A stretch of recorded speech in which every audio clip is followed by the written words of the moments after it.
Bertemu kembali, isu berkaitan kemasukan pelancongan ke negara ini serta persediaan untuk mengatasi kesan musim kemarau antara tumpuan sidang Dewan Rakyat hari ini.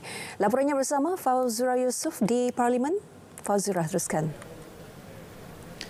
Baik, Hazel, sistem pengurusan imbangan air negara (NAWAPS) di 19 lembangan sungai sedang dibangunkan Kementerian Peralihan Tenaga dan Transformasi Air (Petra) bagi memastikan fungsi sungai sebagai sumber air dikekalkan.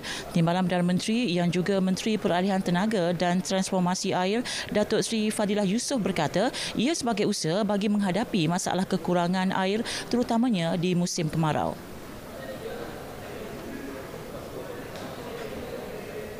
Selain itu, kementerian akan terus memperluas pembinaan tangkungan air pinggiran sungai ataupun singkatannya TAPS yang merupakan satu sistem tangkungan yang dibina di tepian sungai untuk menerima lebihan air sungai khususnya ketika musim hujan. Tangkungan air daripada TAPS akan dilepaskan ke aliran sungai atau terus ke LRA jika diperlukan ketika musim kering atau ketika berlakunya pencemaran di sungai bergantung kepada kapasiti dan sumber air yang ada. Pada masa yang sama, TAPS juga bertindak sebagai kawalan banjir ketika musim tengkujuh untuk menakung lebihan aliran air banjir. Beliau menjawab soalan yang dikemukakan Wakil Ratau Panjang Datuk Siti Zailah Muhammad Yusof.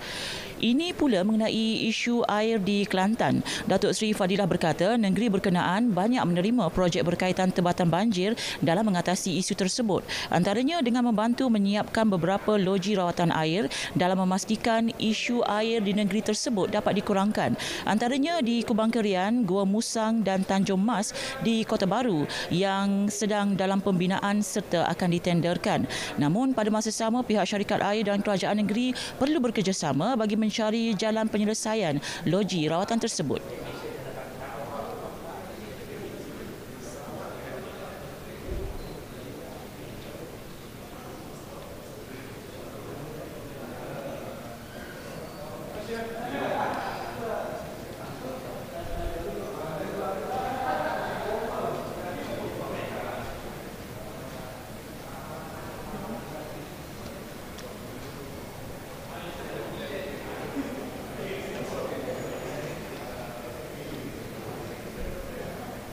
Isu utamanya sebenarnya di Kelantan ialah permintaan air lebih besar ataupun lebih banyak daripada kemampuan syarikat bekalan air untuk membekalkan air.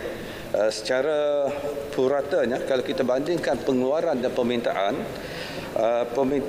pengeluaran hanyalah pada tahap 104.7 juta liter sehari berbanding dengan permintaan 584.4 juta liter sehari.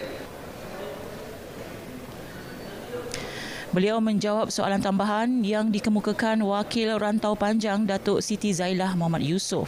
Dalam pada itu, geran sempadan penerbangan antarabangsa dan chartered kepada syarikat-syarikat penerbangan tempatan dan antarabangsa disediakan Tourism Malaysia. Ia bagi menarik lebih ramai pelancong untuk datang ke Malaysia. Menteri Pelancongan Seni dan Budaya Datuk Seri Tiong King Seng memaklumkan antara usaha dilakukan termasuk meningkatkan kekerapan penerbangan melalui penerbangan berjadual dan juga sewa khas.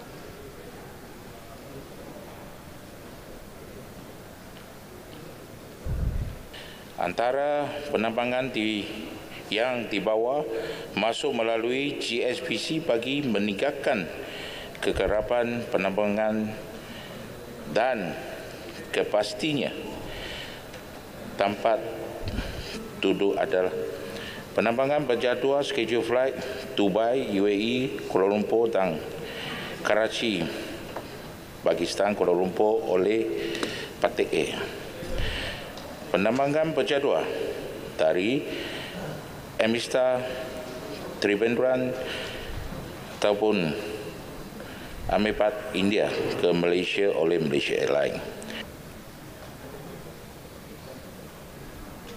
Malaysia juga turut menerima beberapa laluan penerbangan baharu dari Asia Barat, Asia Tengah, Asia Utara dan juga ASEAN. Manakala penerbangan yang dijangka akan memulakan penerbangan baharu ke Malaysia ialah dari Eropah dan juga ASEAN.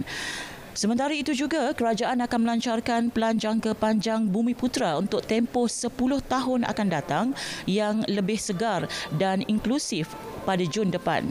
Ia sebagai usaha melonjakkan sosioekonomi Bumiputera menerusi pelbagai bidang dan juga sektor.